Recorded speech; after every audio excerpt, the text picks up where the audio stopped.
Sometimes a position gets so complex that calculation becomes the only way to find the truth. In this video, I'll walk you through a simple 5-step method to stay in control, how to calculate deeply without getting lost. And we'll test it in a real Grandmaster battle full of sharp tactics and creative ideas. And remember, tactics is what catches your eye. Yeah, a pattern, an idea, a tactical theme. And calculation is what comes next to verify that this idea really works. And this can get really complex, as we're gonna see in the next example. So let's get into it. So here's the position, here's the challenge. Yeah, this is white to move. And yeah, it's a game played by Nigel Short against Yasser Seirawan back in 1983 in Amsterdam. Back then there were no engines, of course, and yeah, this is a really nice piece of calculation, as you will see. But okay, before getting into finding moves, let's assess the position. This is the first step. Yeah, we need to know if we have a better position and why. So now let's count material. This is a simple thing to do. We have 5 pawns versus 1, 2, 3, 4 pawns. Yeah, so white is a pawn up. Besides, we have to compare the relative safety of our king to black's king. Our king may have some back rank issues, but generally speaking is safe as black's pieces are far away, even when the queen may become active at some moment, and the rook might also have some sort of tactical shot to activate and to invade our position, but it looks really remote. And yeah, what about black's king? Black's king seems really safe. The pawns are covering it. The bishop is a good defensive piece, so is the rook. Let's continue with the assessment by seeing our piece activity. Yeah, we have a beautiful knight, a well-defended knight. Our queen is also centralized. Putting some pressure on the f file is our rook. And yeah, the rook and the queen may combine their forces to put some pressure on f7. So now that we have more or less assessed the position, we have an extra pawn, our king is safe, and well, our position is great. Now we can start looking for moves. Well, first of all, usually it's a good idea to use the primitive method of checks, captures, and threats.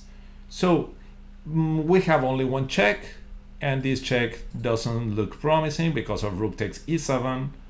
And yeah, the capture, we may capture here, but it's still not very clear. We can capture here as well, sacrificing, but it's not so clear. So let's get into the threats. Yeah, we may somehow, after analyzing this position, we may somehow manage to get our knight to d8, and this knight could attack the rook on a6 and the pawn on f7. So this looks promising and suggests that probably bishop a5 might be a good move, trying to control d8. What else can we do? What could you play? I mean, bishop a5 is one candidate move, but once that we have discovered the idea of getting with the knight to d8, probably there is something else. Yeah, try to find it yourself. I highly encourage you to do it, as it's the best way to train tactics. Okay, so the move that we should reconsider is rook takes f7. As now, when they capture, we may play bishop a5 followed by knight d8. And this knight d8 will be a check, as their king will be on f7. So rook f7 is the sort of move that we need to calculate, and then we got already to the third step. Yeah, first step, let's assess the position. Second step, let's look for moves. Third step, let's calculate this move we just found. And this is a tricky one because sometimes calculations can be really lengthy. Yeah, you need to calculate a lot of moves ahead. And this is a very nice case. Usually in our games, we shouldn't make rook takes f7 unless we are convinced that this is a real move. So if you are taking this training seriously, take your time, stop the video. We are not just looking for our candidate moves, we are looking for candidate defenses to our moves. Yeah, we should be really careful because some of those candidate moves can be, well, killing. Especially if we take into account that our first move is to sacrifice a rook. So rook takes f7 was played, king takes f7, and bishop a5. This is the idea. Now knight d8 is coming to deliver a very strong check. And here black may respond in various ways. Let's start by recognizing those possible moves. And the most active might be queen e3, threatening queen c1. Also, queen f2 looks really dangerous because, yeah, queen f1, checkmate. And, well, other moves are not so dangerous. For instance, attacking our queen by knight f6 may look interesting. And here, yeah, it's possible to take, but seems too little advantage. So playing queen b3 seems to keep the pressure on e6, the queen attacked, and our knight is getting to d8. Again, queen f2 might be a move, but then knight d8 forces king f8, knight takes e6, king e7, and yeah, while things look pretty dangerous, we have this beautiful move. And everything is under control. We might be threatening bishop d8, or sometimes just knight takes g7, and well, sometimes infiltrate with the queen, depending on what they do. But yeah, this is a tough one. Well, knight f6, while it's not fantastic and doesn't refute white's play, gets some practical opportunities for black. If you find the ideas I'm sharing useful and you follow the channel, please consider subscribing in case you haven't done it, as is the best way you can support the channel. Thank you very much. Let's start with queen e3. Yeah, queen e3 seems pretty active.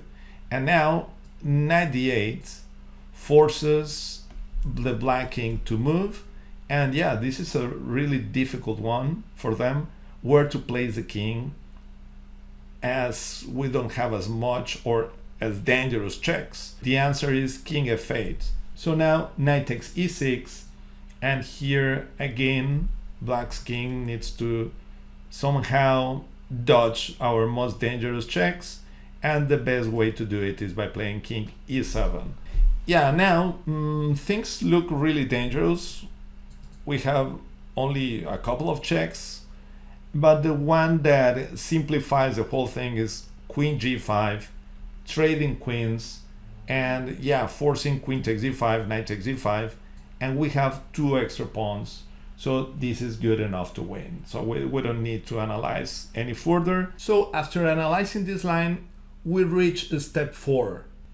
So here we're done with the analysis of queen e3, but before moving on, we have to take mental notes that this line is already covered and that we have two extra pawns, and we don't have to worry about this line.